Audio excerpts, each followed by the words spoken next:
Aqui na rua, mano. Acho que eles me virem. Olha lá. Caralho, o bagulho tá doido, rapaziada. Eita. Que Deus proteja a todos. As crianças aí, ó. Os trabalhadores que nesse momento estão saindo pra trabalhar. O bagulho tá sério, filho. São policiais civil. Tá desde manhã tendo uma operação na comunidade do Jacarezinho. Foi televisionado dizendo que a operação teria acabado. Tem uns meninos que tá encurralado na casa querendo se entregar e os policiais querem matar.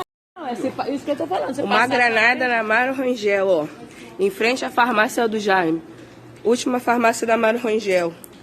Uma granada, não sabemos se está desativada ou não. Por favor, Júnior da associação. Por favor aí, gente, dá uma ajudinha aqui, ó. Essa acho que tá estourada.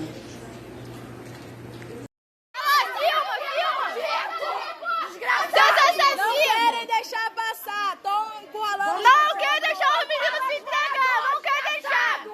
Assassino maldito. Matando dentro de casa.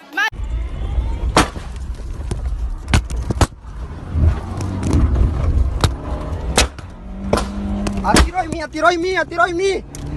Atirou em mim! Atirou em mim! Meu Deus! Meu Deus!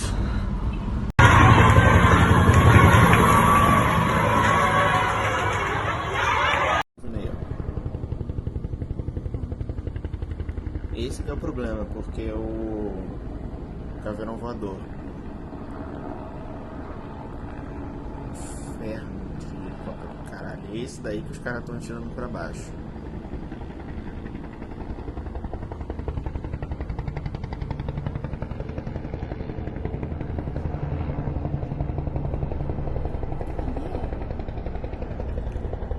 O outro tá rodando, esse ele tá passando ali e atirando pra baixo, né?